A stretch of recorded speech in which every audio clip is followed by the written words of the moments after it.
na minha opinião, a reforma Congressos me preocupa muito. Bastidores do Poder.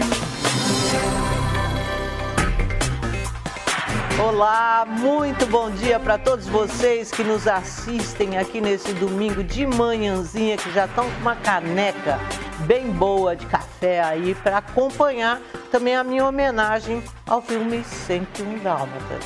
É isso que vocês pensaram, vai, quando viram minha camisa. Bom, quem está aqui também comigo, como sempre, é minha amiga, que não está homenageando ninguém, a Rose Guglielminetti. Rose, bom dia. Bom dia, pessoal. Bom dia, bom dia. Vamos que vamos nesse domingo de manhã, né? E vamos falar de assuntos que são de interesse aí da população de Campinas, de região e quem está nos assistindo, não é, Zé? Campinas e região e o Brasil inteiro, né, Rosemaria? Porque, olha, não tem nada que se fale mais nesse Brasilzão todo do que preço de combustível. Aliás, fui encher o tanque do meu carro nessa semana. Pessoal, R$310 para encher o tanque do meu carro. Mas quem vai falar com a gente agora um pouco sobre, não sobre o preço do combustível, mas a gente pode até abordar isso também, é o economista César Frade. E com ele a gente pensou em abordar principalmente esse rolo lá na Petrobras, que nós vimos durante toda essa semana que passou, em torno da busca de um nome para presidente da estatal. Dois nomes, né? Um para a presidência e outro para a presidência do Conselho, no início da semana já estavam mais ou menos certo, aí depois caíram porque não passariam pela compliance da empresa, e aí, enfim, na quarta-feira foi anunciado, então, dois nomes para compor aí a direção da Petrobras. José Mauro Ferreira Coelho, muito próximo do ministro de Minas e Energia, Bento Albuquerque, e também Márcio Andrade Weber, que também é próximo de todo mundo. César, muito bom dia para você. Bom dia, ouvintes. É um prazer estar aqui com vocês. Prazer é nosso em te receber. Bom, a gente lendo sobre essas indicações, assim, porque foi uma coisa bem relâmpago, né? A saída desses nomes, havia outros aí sendo cogitados, mas a principal entrelinha que eu li no jornal Estado de São Paulo foi: o pessoal tem medo de que, pela proximidade desses nomes com o governo, com o ministro de Minas e Energia, eles sejam influenciados em relação à política de preços da Petrobras e sejam pressionados a mudar essa política, que hoje é de paridade com o preço do mercado internacional. Como é que você vê isso? Eu, particularmente, não tenho receio algum desse tipo de situação. Por quê? Porque exatamente pelo fato dele ter sido, o Zé Mauro ter sido secretário de Petróleo do Ministério de Minas e Energia, bastante ligado ao ministro Bento e ao ministro Paulo Guedes. E são dois defensores da continuidade da paridade. E o próprio mercado financeiro, nessa semana, depois do anúncio, deixou bem claro. Na quinta-feira, por exemplo, a Petrobras subiu mais de 3%. E isso foi algo assim notório para o mercado financeiro, de que é a continuidade do modelo de preço. Agora, a gente não sabe, eu não vi nenhuma entrevista dele falando se ele é a favor ou se ele é contra aquele fundo de estabilização de preços, tá? Mas, enfim, eu não tenho receio algum, ou o receio é muito pequeno de que mude a política de preço de forma abrupta e faça intervenções com reduções e prejuízos para a empresa. Agora, professor ou economista, né? Bom dia.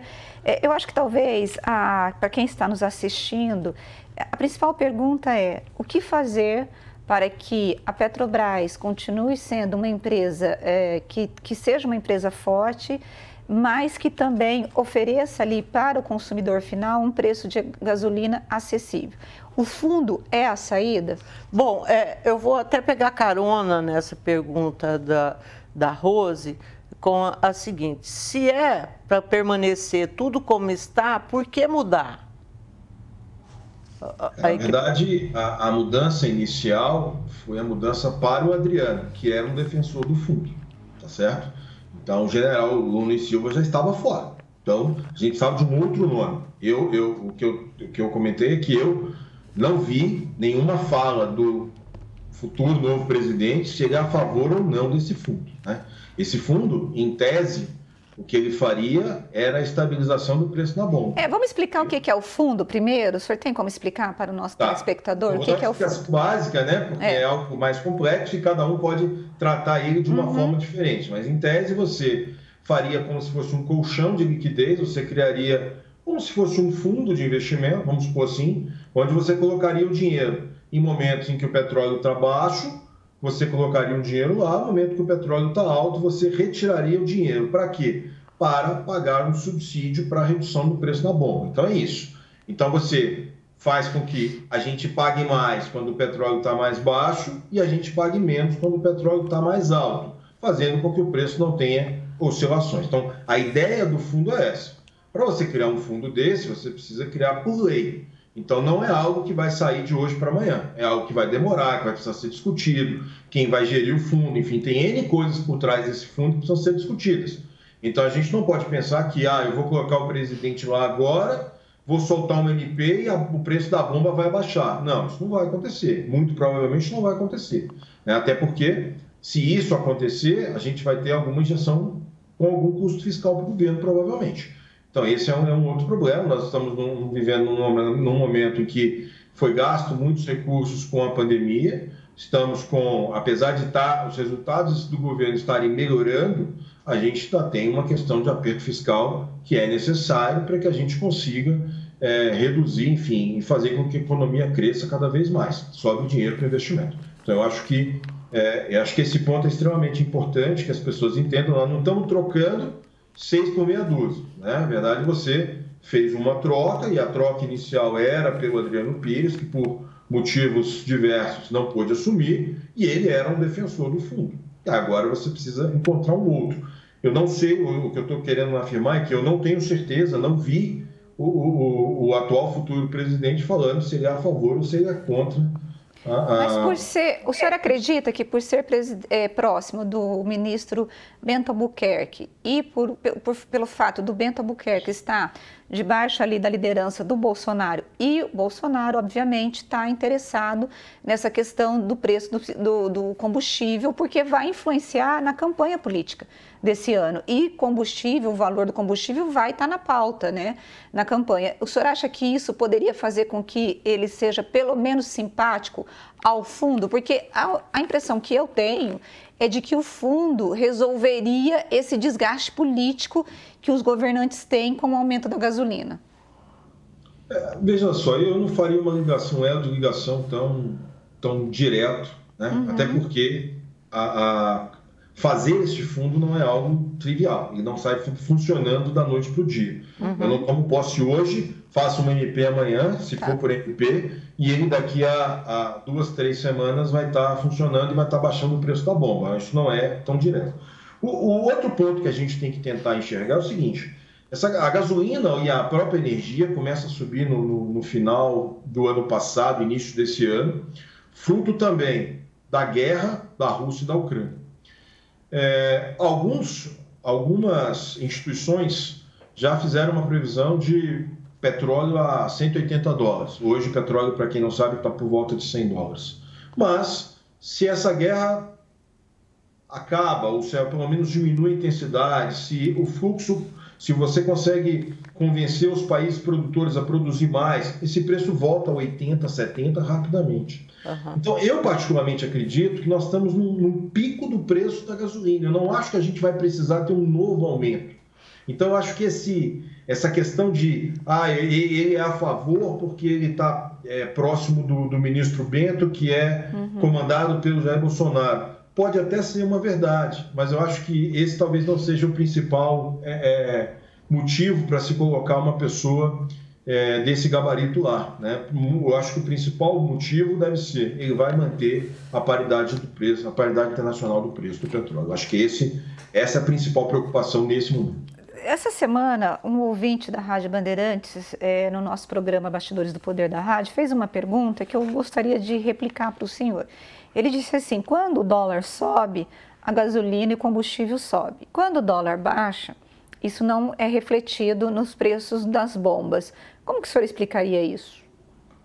Não, na verdade, você tem cálculos que são de tempos em tempos, né? Não é, se eu for colocar a cotação do dólar na bomba todo dia, ele vai ter que mudar de preço todo dia. Tá. Realmente o câmbio baixou, e baixou bem no último mês, ele chegou a baixar já 15% em 2000 e... Estava 15%, né? Fechou no primeiro trimestre com 15% de queda. Isso é uma queda considerável. Mas o petróleo subiu mais de 25%. Então, assim, você tem uma alta de petróleo que é muito maior. O contraponto que eu faço, inclusive nós fizemos no programa de rádio, é fazer uma comparação com o mercado americano. No mercado americano, se você olhar a gasolina de janeiro para agora, ela subiu 100%.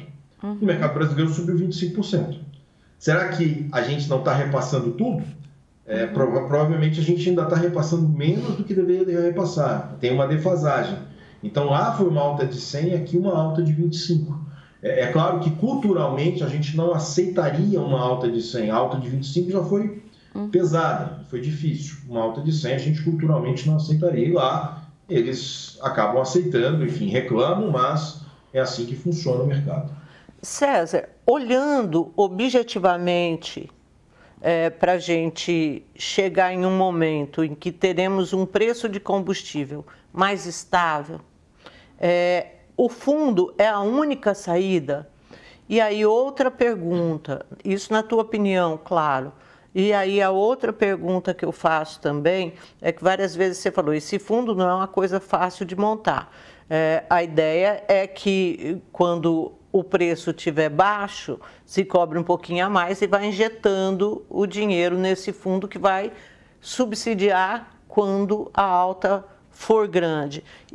Mas eu acho que só isso talvez não seja suficiente. Quais outros tipos de recursos poderiam ir para esse fundo? Na verdade, uma parte dos recursos, na verdade, o que eu vi discutindo é que uma parte do lucro que seria remetido para o governo deixaria dentro do fundo, né? Então, o governo não receberia o lucro da Petrobras e o lucro da Petrobras seria remetido para o fundo para fazer essa estabilização.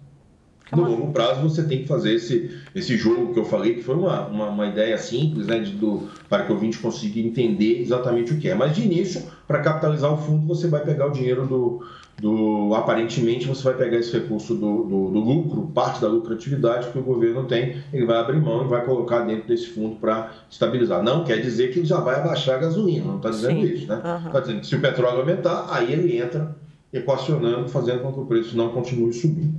Bom, a gente fala desse lucro, né? Esse lucro é uma coisa que eu até ia abordar depois. O lucro da Petrobras tem sido um bom lucro, né? O lucro do ano passado foram 39 bi, eu acho. Foi mais do que isso. Bom, mas enfim, a Petrobras também é uma empresa que gasta muito, porque as tecnologias que ela usa, o tipo de petróleo que ela tem, é um petróleo que ela tem que gerar tecnologia para chegar a esse petróleo, para tirar esse petróleo lá do fundo do mar e trazer isso para cá. Ninguém faz isso no mundo, a não ser a Petrobras hoje. Tem perigo se o lucro for pro governo, para esse fundo, e aí apertarem a Petrobras de uma tal forma que ela não consiga dar conta das tecnologias que tem que desenvolver? Não, isso aí não tem, porque, na verdade, na hora que você coloca para o governo, você coloca para o acionista, o governo como acionista, né? Na hora que você remete esse lucro para o acionista, em tese, vamos pensar assim, a grosso modo, é aquele recurso que está sobrando, né? É o recurso que está a mais. Então, eu tenho toda a minha receita e tenho a despesa. Então, aquelas despesas vão ter despesas com investimentos que vão fazer parte também do valor que não vai ser remetido. Então, isso já é tirado, então, isso já é colocado de lado. O problema não vai acontecer. Agora, César, qual que é a tua opinião sobre o subsídio para a gente reduzir o valor da gasolina, do combustível, por exemplo. Eu sei que tem alguns economistas que dizem que o uso do subsídio poderia provocar, utilizar um dinheiro que seria de todo brasileiro para poder privilegiar quem poderia pagar, e você poderia não estar usando esse dinheiro que poderia, por exemplo, ser utilizado para ajudar quem não tem dinheiro para comprar o gás, por exemplo, e seria injusto. Como que você vê essa questão? Eu acho que essa discussão é uma discussão bastante econômica, né? A gente pauta ela na academia, tem ela largamente. É o seguinte, na hora que você vai tanto tributar quanto você vai colocar um subsídio, você deve fazer isso retirando recurso, mais recurso de quem tem mais, entregando para quem tem menos, né? Então, o que a gente tem que pensar é o seguinte, se eu coloco um subsídio para a gasolina, eu estou entregando dinheiro para quem ganha mais ou para quem ganha menos no Brasil? Então, essa é uma discussão que, para mim, é um pouco clara. Você não precisa dar o subsídio na gasolina, mas você pode pegar esse recurso, o lucro adicional que a Petrobras tem por não dar esse subsídio e entregar para as pessoas mais carentes, né? Para comprar o gás, como se diz, para comprar uma cesta básica, enfim. Você faria uma redistribuição de renda. Nós vamos falar, mas isso é um absurdo, a inflação... Tem uma inflação, enfim, meu poder de compra está corroendo e tal. Isso é uma outra discussão, né? A gente está discutindo como é que você deve pegar um recurso e aplicar esse recurso. Agora, por outro lado, a gente está falando de gasolina, mas a gente pode falar de diesel. Porque o diesel, o que acontece? O diesel impacta, o aumento do diesel impacta até o saco de arroz de 5 quilos. Por quê? Porque grande parte do nosso transporte é feito de forma rodoviária. Então, faz sentido, ou faz mais sentido, você reduzir, colocar um subsídio no preço do diesel, e não porque tem uma categoria reclamando, enfim, é porque você está ajudando a conter a inflação, inclusive, né? E aí a pessoa mais pobre, ela está sendo beneficiada também. O problema nesse caso é que na hora que você coloca esse subsídio, vou falar a grosso modo, você não tem uma redistribuição, você tem uma espécie de neutralidade, que é o quê? Eu estou distribuindo o mesmo percentual desse subsídio para os mais pobres e para os mais ricos, entendeu? Então, não necessariamente eu estou fazendo uma distribuição maior para o mais pobre do que para o mais rico. No fim das contas, vai acabar sendo por quê? Porque percentualmente o que ele gasta de cesta básica, enfim, representa mais o salário dele, e, portanto, isso está sendo mais impactado. A redução de preço ali está mais forte do que o mais rico. Bom, e isso também, quando você faz esse subsídio, quando você coloca no diesel, você também impacta, além da comida, eu fico aqui pensando, transporte coletivo, que tem sido, assim, uma das grandes dificuldades dos municípios de uma maneira geral.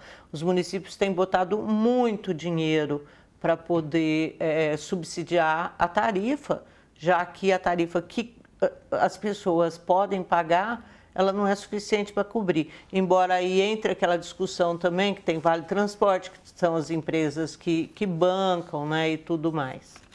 Bom, um outro assunto que eu pensei, quando estava descendo aqui para o estúdio para a gente falar com você, é em relação ao Arthur Lira. Eu acho que você não gosta muito de entrar em política, mas eu tenho que perguntar isso daí, porque é fundamental.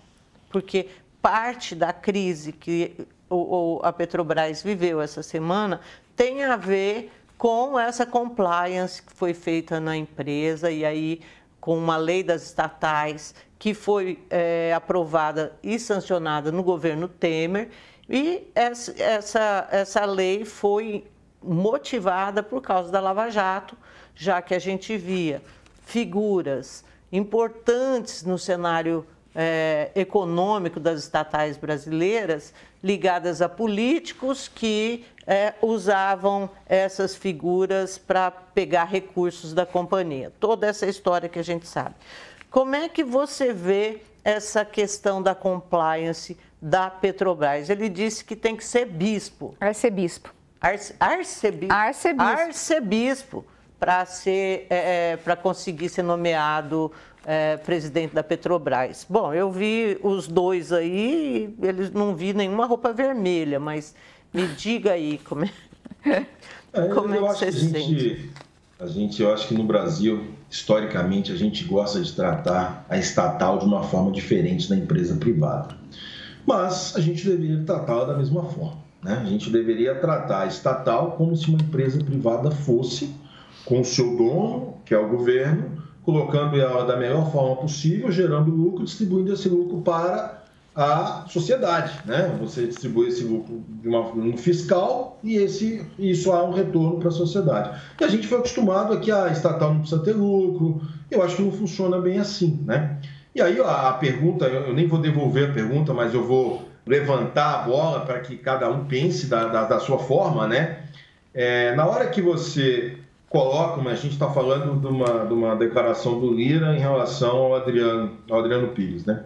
Na hora que você havia uma impossibilidade ali, até por causa de questões burocráticas do Adriano Pires sair, e era impossível o filho dele sair, o filho dele não fazia sentido sair da empresa, largar a empresa que foi construída durante anos, né, onde ele prestava consultoria para todo o mercado, mas, no fundo, se você sai de uma empresa e vai para a concorrência, e a concorrência está te pagando, você não vai defender a empresa que você estava antes, você vai defender a concorrente. Até porque, que agora é a sua empresa. Até porque se você mudou da empresa A para a empresa B, você fez essa mudança é porque o salário, os benefícios ou o que quer que seja que você vai receber pela empresa B para você mais interessante do que o que você recebia pela empresa A. Então você veste a camisa daquela empresa da qual você participa agora. E não podemos confundir isso com a empresa que ele participava antes. Só que nessa questão específica, tem a questão da lei das estatais que proíbe que ele tenha filho, eu não sei até que grau de parentesco, normalmente nas leis é até o 3º grau, né?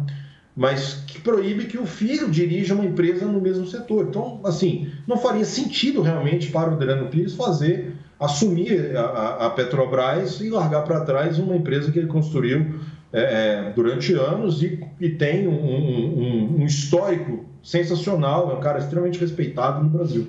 Então, assim, acho que a gente tem que parar, as pessoas, cada um vai ter a sua decisão, a sua forma de pensar, mas eu acho que as estatais deveriam funcionar igual à empresa privada, buscando exatamente a mesma coisa, e o recurso que sobrar aqui da estatal, a gente vai fazer política pública com recurso. Acho que essa é a lógica, né? Tá ok. Bom, eu quero agradecer muito pela tua participação aqui no Bastidores hoje da TV. A gente teve uma experiência ótima na Rádio Bandeirantes e te desejar um bom dia e a gente se encontra de novo. Muito obrigado, eu que agradeço. Foi um excelente bate-papo que nós tivemos aqui. Estou sempre aberto, sempre que fizerem o convite, eu estou de volta. Tá joia? Um abraço, bom dia para os ouvintes. Bom dia, um abraço. Tchau, tchau. Bom, gente, nós vamos agora para o nosso intervalo. Voltamos daqui a pouquinho. Espera aí, hein? Não vai embora. Bastidores do Poder. Bastidores do Poder. Nós estamos aqui de volta com o Bastidores do Poder. Olha, eu vou contar uma história para vocês. Essa entrevistada de agora, nós falamos com ela essa semana que passou no Bastidores do Poder da rádio. Gente, tem sim, na Rádio Bandeirantes de Campinas, 85.7, tá? Todo dia, das 10 às 11h30. E foi um sucesso imenso esse programa, assim, muita gente participando e querendo saber e tudo mais. E aí a gente falou, vamos levar ela para a TV também, porque as outras cidades que integram aqui a nossa rede, a Rede Band+, merecem também ouvir o que a Bezinha Soares tem para nos dizer. Ela é educadora, ela é consultora e, assim, ela trabalha, então, basicamente com educação e está muito envolvida nessas questões de o que é educação nesses tempos agora de tanta polarização. E é sobre isso que nós vamos falar com ela. Muito bom dia, Bezinha. Olá, bom dia, Rose, bom dia, Zezé. Legal estar com vocês de novo. Obrigada por ter aceitado o convite. Bom, Rose, primeira pergunta? Posso? Vamos lá, Bezinha. Bem-vinda ao Bastidores do Poder da TV. Essa semana, ou a semana passada, bom, nos últimos dias nós tivemos aí o Lollapalooza, aquele festival de música em que os artistas, os cantores, eles estimularam os jovens a tirar o título de eleitor para poder votar. Obviamente, a gente liga muito à classe artística, aos partidos de esquerda, né? E justamente para poder votar no pré-candidato hoje, que é o Lula, que está ranqueando as pesquisas. E aí houve uma grande discussão e a polarização foi para as redes sociais, e aí o povo de esquerda, o povo de direita, e o povo de direita falando assim, se eles estão achando que só os jovens de esquerda que vão tirar título estão errado, porque os de direita também vão tirar o título, e nós vamos para a disputa nas urnas eleitorais.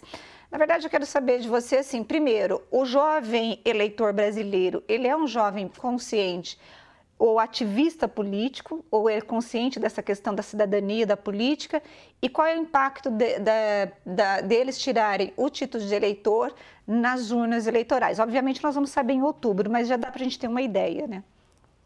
Bom, eu acho complexo a gente falar no jovem como uma massa homogênea, né? A gente tem um Brasil muito grande, né, muito vasto, e a juventude está espalhada nesse território tão gigantesco, e tem uma parte dessa juventude que tem acesso, que está nas redes sociais, que está envolvida no debate, que está politicamente ativa nas redes sociais, e tem uma outra parte dessa juventude que não está. Né? E não necessariamente porque está distante, está numa região muito distante dos grandes centros. Eu acho que tem aí uma questão do interesse também, né, de cada jovem. E é por isso que eu acredito que a escola tem que ser um espaço para falar de política, né? Porque a gente precisa ter uma adesão que não seja compulsória, assim, né? Veio o Lollapalooza, veio uma movimentação forte no dia, né, dos shows e tal, o engajamento da classe artística chamando a juventude para a política, para votar, né, para tirar o seu título para votar em outubro e fazer a diferença. Mas essa participação, ela precisa ser mais orgânica, sabe? Precisa estar mais no dia a dia do jovem, o debate político, para que ele se sinta parte desse movimento e não só corresponda quando ele é chamado, né, como aconteceu no festival.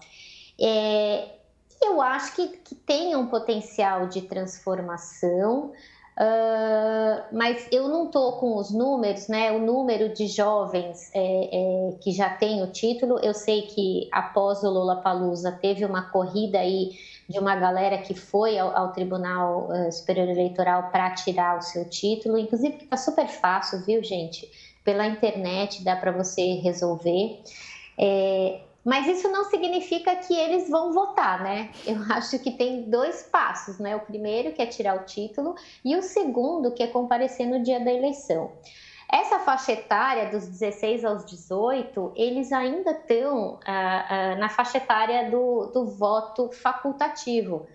Então, se eles não votam nessa época, nesse momento, eles não têm nenhuma punição, né, da Justiça Eleitoral. Então, é um movimento que precisa ser contínuo para que haja o interesse do jovem para ele ir votar. Bom, e você falou da escola transformando, né, participando de forma que transforme aí a percepção do jovem em relação à política, para que ele Sim. tenha noção de que ele é cidadão, tanto quanto qualquer outro adulto que está aí nesse Brasilzão. Como que a gente faz isso nessa época aqui de polarização tão forte, Bezinha?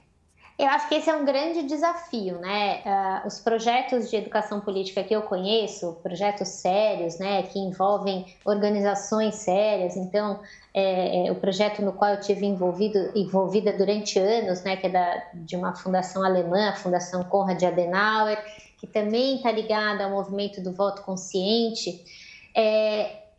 A gente é um grãozinho no meio dessa praia gigante, né? Então, Para a gente ter efeito, precisaria fazer isso como política pública, né? O debate sobre a educação política precisa estar na escola.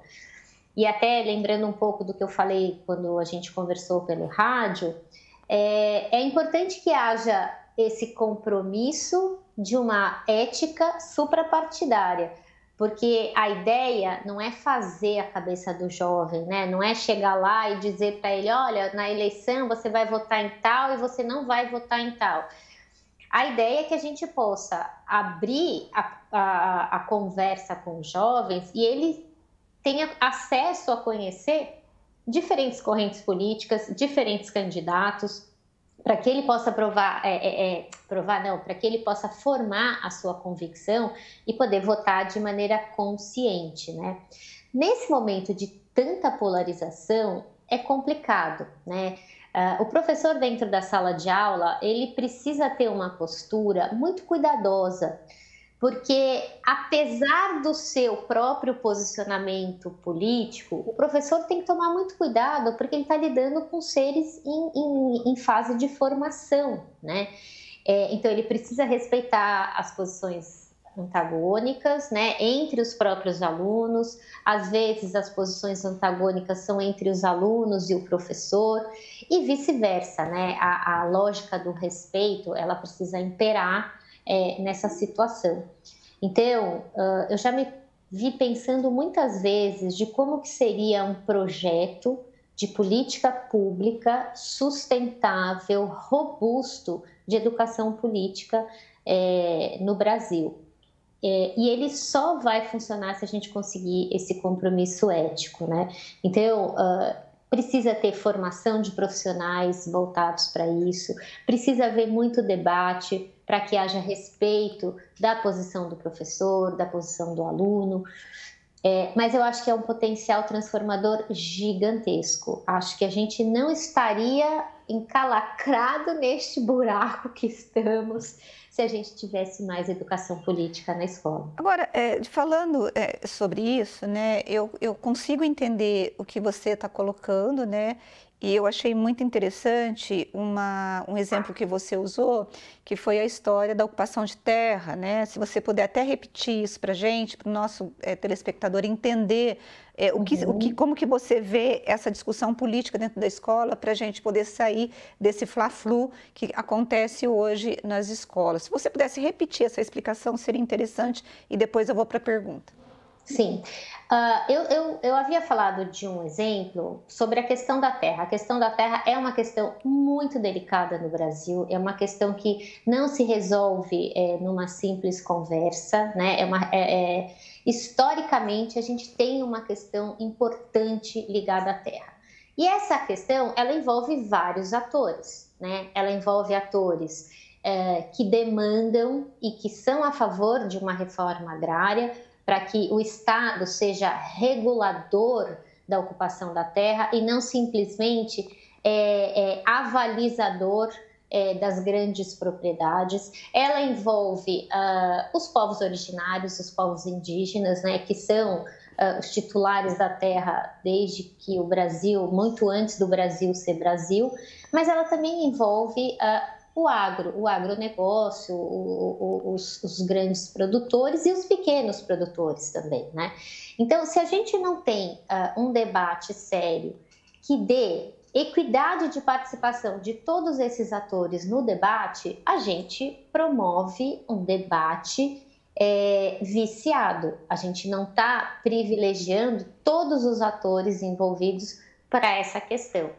Então, se a gente vai ter esse debate na escola, é interessante que a gente tenha essa multiplicidade de atores. Então, vamos chamar um representante dos povos originários, a gente pode chamar congressistas que estão em bancadas diferentes, mas a ideia é que a gente, ao levar isso para a escola, a gente mostre para o jovem a possibilidade de ter um debate respeitoso no nível das ideias, claro, e com base nas experiências de vida de cada um desses atores, né?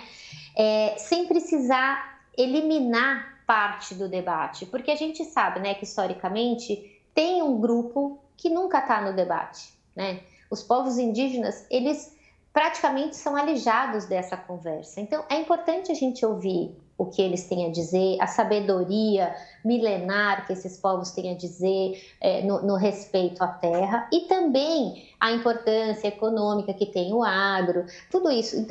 Então você veja, eu trouxe um exemplo que é bem difícil. A gente está falando de grupos sociais historicamente antagônicos e que, se a gente não puser luz para que o debate seja respeitoso e produtivo, a gente vai continuar com essa questão sem resolver. E esse exemplo seria levado, inclusive, na questão de você discutir a política, por exemplo, né, dentro do Brasil, né? Agora, uma coisa que me pega quando eu penso assim nessa escola plural, nessa diversidade, nesse respeito do professor estar respeitando o aluno, está trazendo as várias ideias, a gente tem um debate no Brasil que é a escola sem partido, né? Que do lado dos professores eles dizem que esses congressistas querem colocar uma mordaça no professor, porque o professor fica com medo de debater qualquer ideia e isso ser colocado como um partidarismo, porque o fulano é de esquerda, o fulano é de direita, e ele pode ser, inclusive, perder o emprego, sei lá, qualquer coisa, punição que tiver. Como que você vê esse projeto da Escola Sem Partido dentro dessa ideia que você está defendendo da gente ter a pluralidade do debate dentro da escola? Bom, acho que de início, assim, eu já deixo claro que eu sou contra um projeto como esse da Escola Sem Partido. Não existe a gente não ter partido, né? Não existe aquela pessoa neutra, né? Tanto é que toda vez que eu defendo a educação política, eu estou falando de um suprapartidarismo, né? A gente ter presente as várias correntes. Eu vejo a escola sem partido no momento de ascensão da direita. Eu acho que é um projeto da direita que se assemelha muito com uma censura, né? Eu acho que a partir do momento que a gente tem esse compromisso ético, né, de poder debater sobre os temas sem deixar um professor acuado para ele defender as suas ideias e, ao mesmo tempo, a gente trazer ideias diversas para o espaço da escola, eu acho que isso é muito positivo, né? Então, a gente pensar numa escola sem partido, eu acho que é uma forma de censura, né? Eu acho que é uma forma de pessoas que não estão abertas ao diálogo. Na hora que a gente fala, não, escola sem partido, ninguém toma partido de nada, não existe isso, né? Nas questões do dia a dia, nas questões interpessoais, não existe a gente não tomar partido, a gente está sempre envolvido, né? Porque a gente é o que a gente é por conta das posturas que a gente tem. Então, eu acho que a escola sem partido é uma barca furada, eu acho que ela tolhe a democracia. Quando a gente fala sobre democracia nos cursos, a democracia não é a minha lei sendo imposta a você ou a sua lei sendo imposta a mim. A democracia, ela é a junção de várias vontades e que em determinados momentos a gente tem que abrir mão de um pedaço, outra pessoa tem que abrir mão de outro. Então, ela é uma regulação para que a gente possa viver bem, né, respeitando as nossas diferenças. E se a gente anula essas diferenças dizendo que na escola não se pode debater política, né, a gente está indo contra o princípio básico da formação do Estado brasileiro, que é a democracia. Então, eu não acredito na escola sem partido, eu acho que é um caminho para o silenciamento, e o silenciamento não é bom. Bom, um outro assunto que eu gostaria de abordar com você, porque ele está sempre em voga, olha o termo, que termo antigo, né? Mas é a questão das fake news, que tomaram uma proporção assim imensa, Bezinha.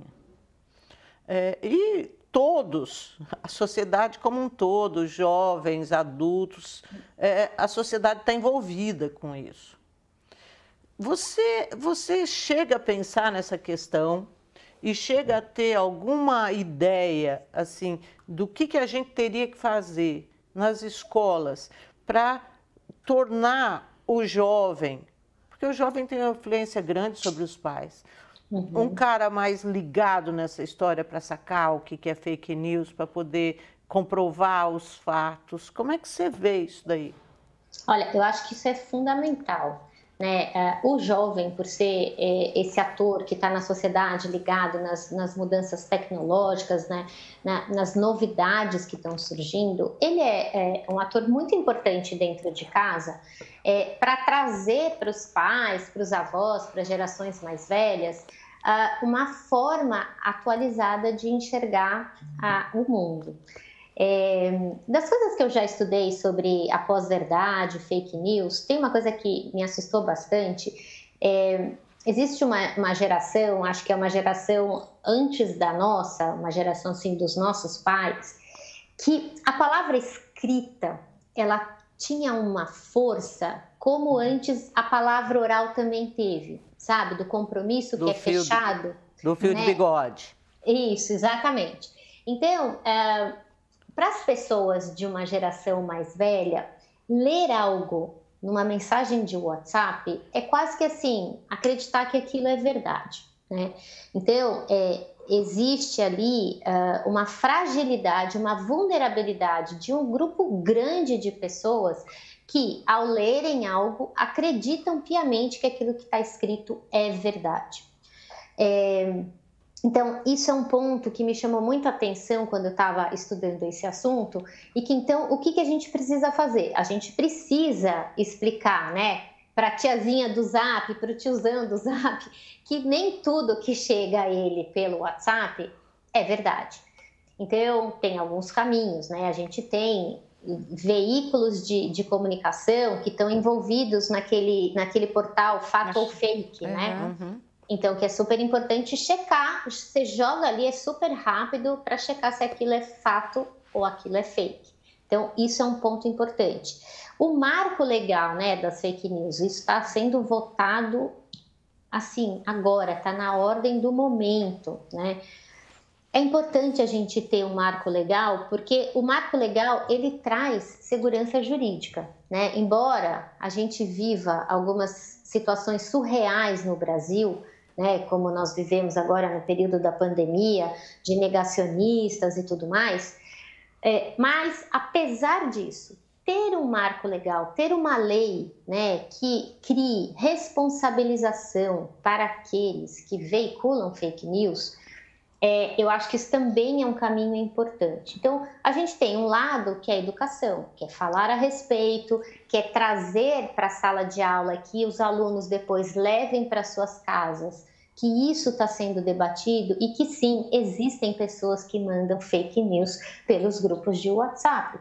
E por que elas fazem isso? Por uma necessidade de manipulação da opinião pública para que o resultado eleitoral lhe seja favorável, né? Então, isso é muito sério, isso se trata de manipulação. Então, eu acho que esses dois pontos são muito importantes. E aí, das outras coisas também que eu já estudei sobre isso, por que é que as pessoas têm uma tendência a acreditar nas fake news, né? Às vezes, tem uma isca, né? Tem uma palavra, tem alguma coisa que mexe com o psicológico da pessoa, né? Eu não sou psicóloga, então eu não vou entrar muito nesse campo, mas tem alguma palavra que desperta um gatilho naquela pessoa que ela fala, nossa, acho conveniente acreditar nisso, né? Às vezes, ela até tem um pedacinho ali de que aquilo é mentira, mas também existe uma conveniência. Então, esse tipo de coisa a gente também precisa combater. Por que as pessoas estão querendo acreditar naquilo que lhes é mais conveniente, né? Porque eu acho que a gente está vivendo, sim, esse período, né? Essa fase aí da pós-verdade, da fake news, que as pessoas criam uma falsa verdade realmente acreditando que aquilo é verdade, mas não é, né? Então, existem muitos elementos que envolvem isso e que a gente precisa atacar de todos os lados, né? Eu acho seríssimo esse tema das fake news. Eu não sou expert nesse assunto, eu sou só uma curiosa, porque eu vejo que ele afeta demais o exercício da democracia no Brasil. Agora, professora, eu juro que eu não quero terminar esse programa, né? Ou terminar, não o programa, terminar a entrevista com uma questão depressiva. Claro. Mas enquanto a gente estava conversando, né, e eu quero voltar aqui à temática dos jovens, dos estudantes da educação brasileira, eu fiquei pensando, falei, gente, nós estamos falando de formação de cidadão, quando nós tivemos uma Covid e nós tivemos 3 anos em que esses alunos ficaram fora da escola e houve um prejuízo imenso em que os educadores dizem que nem 10 anos essa recuperação ela vai acontecer pelos mais diversos fatores. Primeiro, por acesso à tecnologia, por acesso ao ensino, a escola pública que não é eficiente, ou mesmo a privada. Como que a senhora vê o futuro da educação diante desse diagnóstico, desses prejuízos que nós passamos no Brasil em relação à educação? Olha, eu fiquei muito preocupada durante o período da pandemia. A gente ainda está oficialmente, né? A gente está entrando num período de abertura, mas a OMS ainda não decretou o fim da pandemia. Eu li muita coisa sobre estresse pós-traumático, né, das crianças e dos jovens que vivenciaram isso no seu período de formação. Eu acho que a gente teve, sim, perdas gigantescas. Eu sempre tento ver o copo meio cheio e o copo meio vazio, né? Mas quando a gente está olhando para a educação pública, a gente tem dificuldade de olhar o copo meio cheio, porque, de fato, foi muito complicado, né? Foi muito danoso para os alunos da escola pública o período da pandemia. A gente demorou a ter atitudes, né, do MEC, inclusive como aquele que tem os recursos para fazer a distribuição dos recursos para os estados e para os municípios, né? É uma política em que cada ente federativo tem a sua responsabilidade. E eu acho que sim, a gente vai demorar para suprir esse buraco. E aí que eu acredito no potencial da educação, né? Porque, embora a gente tenha esse buraco gigantesco, a gente também tem caminhos para que tapar este buraco não seja algo tão penoso e tão a longo prazo, né? Acho que uma parte disso passa, sim, pela tecnologia, mas não só, né? Porque mesmo as crianças e os adolescentes de escolas particulares que tinham portais, que tinham tudo em cima, essas crianças também tiveram perdas, né? Então, se para aquela criança, aquele adolescente que está com tudo garantido, né? Boa escola, bons professores, comida em casa e cama quentinha, se para eles também houve perdas, imagina para as crianças de escola pública que nem sempre tem a comida garantida, que muitas vezes tem dificuldades de habitação, dificuldades habitacionais. Então, assim, então eu acho que a pandemia, ela trouxe para nós a clareza abissal das diferenças sociais que a gente tem, das desigualdades que a gente tem. Então, agora que eu espero, né? Eu vejo que o Brasil precisa passar por uma reconstrução, porque muitas políticas públicas foram deixadas de lado, né? Políticas públicas estruturantes do nosso país, e precisa haver um investimento muito forte no material humano da educação, né? Os professores precisam ter o respaldo, precisam ter uma formação, porque muitos não tiveram, né? A gente teve que lutar para entender o que é Zoom, o que é Meeting, o que é Skype, não sei o quê. E muitos professores não tinham nem as ferramentas para isso, né? Então, aprender como que você pode fazer uma aula online se tornar algo interessante e não aquele monte de tela no computador, o professor não consegue ter acesso ao aluno. Então, acho que sim, tem que passar por um investimento nisso,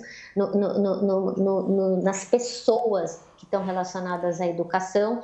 Tem que ter investimento em tecnologia para que as escolas tenham mais capacidade de ofertar aos alunos aquilo que eles têm direito de receber, né? Porque a gente não pode esquecer, educação é um direito resguardado pela Constituição, que deve ser gratuito, de qualidade, para a universalidade, né, dos brasileiros. Então, eu acho que quem e se Deus quiser a gente vai ter um próximo presidente melhor do que esse atual, vai ter que fazer um investimento, assim, tipo, sabe a economia de guerra, pós-guerra? Né? Que a gente tem que reconstruir o país, e se eu fosse essa pessoa, eu recomeçaria a reconstrução, dando para a educação o investimento que ela nunca teve. Então, eu penso isso. Okay. Bom, eu quero agradecer a Bezinha pela entrevista, pela segunda entrevista para o grupo, e dizer que foi um prazer falar com você de novo. Muito bom dia, bom resto de domingo para você. Muito obrigada, meninas, Rose e Zezé. É sempre um prazer estar aqui com vocês. E só uma coisa, eu cometi um erro. Não é que a educação precisa de mais investimentos, porque a educação tem um investimento robusto. Ela não pode deixar esse investimento cair e escorrendo, né, e se perdendo pelos caminhos da corrupção. Então, e o dinheiro gasto tem que ser bem gasto. É isso. Obrigada. Essa é uma questão que a gente sempre aponta aqui também. Tem que ser bem gasto. Mas bom dia para você. Obrigada, viu? E agora a gente vai para mais um intervalo e voltamos daqui a pouquinho. Bastidores do Poder. Bastidores do Poder. E nós estamos de volta com o Bastidores do Poder. E agora para esse bloco, último bloco, que é rapidinho, gente. A gente falou demais com os entrevistados, né, Rosmaria? Rosmaria, pesquisas 1000. Aliás, 1000 é um exagero, mas 2 pesquisas na semana passada mostraram aí que a saída do Sérgio Moro da corrida presidencial beneficiou pra caramba o Bolsonaro. Eu acho que isso já é esperado, Zezé. A gente já havia, inclusive, comentado isso. Por quê? Porque o eleitor do Sérgio Moro é um eleitor que se identifica muito mais com a direita que vota no Jair Bolsonaro do que na esquerda que vota no presidente Lula. Então, era possível essa migração de votos. Nós percebemos também que o Ciro Gomes conseguiu ter um pouquinho ele cresceu um pouquinho, né, na pesquisa, também não foi aquela coisa grande, mas ele cresceu. Quem que é esse eleitor? É o eleitor de centro-esquerda que vota no Moro, que achava o Moro uma boa opção de candidatura, mas que não vota no Bolsonaro. Então, a gente vai ter que esperar, por exemplo, nessa semana... O Dória melhorou também. Mais 1%. 1%. Não, mas melhorou. Né? Dória, Bolsonaro, Ciro, assim, embora tenha ido mais votos aí para o Bolsonaro, conforme mostrou a pesquisa IPESP, e aí teve o Instituto Paraná também. Sim, o que nós vamos ter que esperar é, no dia 18 de maio, que os partidos que estão prometendo ter um nome para a coligação, um nome para a terceira via, vão anunciar. Aí sim que nós vamos saber, Zezé, efetivamente se o Lula e o Bolsonaro vão manter aí essa corrida entre os dois apenas, porque até agora a terceira via nada. Eu ainda não vejo a terceira via assim definida. A terceira via vai ter que definir entre Dória, o Leite, a Simone Tebet. A Simone Tebet e o próprio Moro, que pode voltar pelas mãos do União Brasil, embora isso seja muito difícil. Mas, olha, nós temos de ir embora porque acabou, gente. Já deu. Tchau, gente. Ó, beijo para todo mundo. Tchau, tchau. Até o próximo domingo. Tchau, pessoal.